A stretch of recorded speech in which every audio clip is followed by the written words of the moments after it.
But an experiment is not a public opinion poll.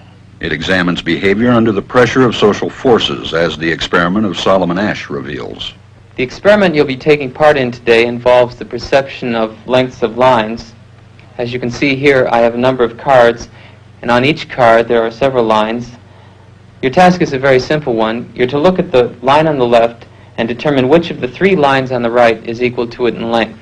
All right, we'll proceed in this order. You'll give your answer. Only one of the people in the group is a real subject, the fifth person with the white T-shirt. The others are confederates of the experimenter and have been told to give wrong answers on some of the trials. The experiment begins uneventfully as subjects give their judgments. Two. 3. 3. But on the third trial, something happens. 2. 2.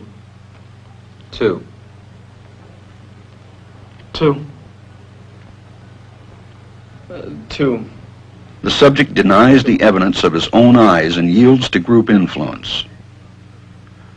Asch found subjects went along with the group on 37% of the critical trials. But he found through interviews that they went along with the group for different reasons. 1. They must be right.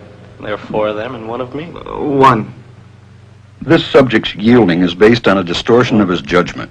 He genuinely believes that the group is correct. 1. 2. 1. 2. 2.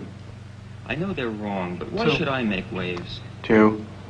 In this case, the subject knows he is right, but goes along to avoid the discomfort of disagreeing with the group. Here, the distortion is at the level of his response. 2.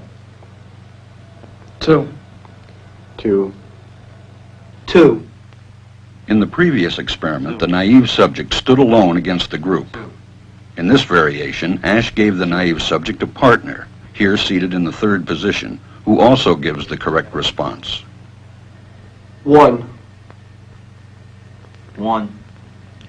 2. 2. With a partner, yielding drops to only 5% of the critical trials compared to 37% without a partner. Although subjects report warmth and good feeling toward the partner, they typically deny that he played a role in their own independence. The partnership variation shows that much of the power of the group came not merely from its numbers, but from the unanimity of its opposition.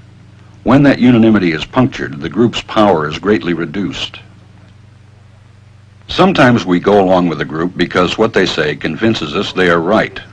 This is called informational conformity. But sometimes we conform because we are apprehensive that the group will disapprove if we are deviant. This is called normative conformity.